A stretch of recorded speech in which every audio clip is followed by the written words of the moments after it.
ఆంధ్రప్రదేశ్ రాష్ట్రంలో గత 4 రోజులుగా రాష్ట్ర సమగ్ర శిక్ష పాఠశాల విద్యాశాఖ వారి ఆధ్వర్యంలో గత 4 రోజులుగా రాష్ట్రంలో గల వ్యాయామ ఉపాధ్యాయులకు క్రీడల్లో నూతన మెళకువలు, వ్యాయామ విద్యపై అవగాహన శిక్షణా తరగతులు నిర్వహిస్తున్నారు.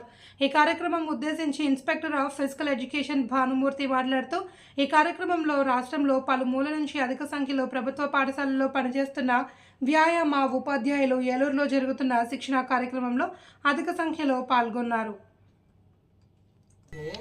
సార్ మీ పేరు sir? Bhanumurthy, inspector of physical education మరియు secretary state school health federation. మీ ఆధ్వర్యంలో ఎన్ని రోజుల నుంచి జరుగుతుంది సార్ ఈ ప్రోగ్రాము? ఇది సమగ్ర శిక్ష మరియు పాఠశాల విద్యాశాఖ ఆధ్వర్యంలో గత ఇది సెకండ్ డే 2 రోజుల ప్రోగ్రామ్ ఉంది. మొత్తం 4 రోజులు.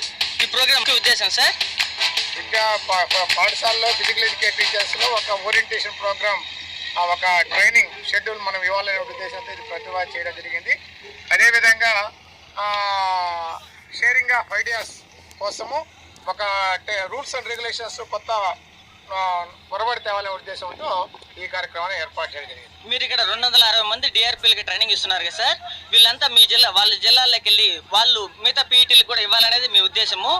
దాని వైపుగా ప్రయాణం జరుగుతుందా సార్? రాష్ట్ర వ్యాప్తంగా 6500 మంది జిల్లా పరిషత్, గవర్నమెంట్, మున్సిపల్ ఎయిడెడ్ మరియు కేజీబీవీ మోడల్ స్కూల్లో ఉండేటువంటి అందరి ఫిజికల్ ఎడ్యుకేషన్ టీచర్స్కు ఈ కార్యక్రమాన్ని ఈ విద్యా సంవత్సరం 24-25 విద్యా సంవత్సరంలో అమలు చేస్తాం.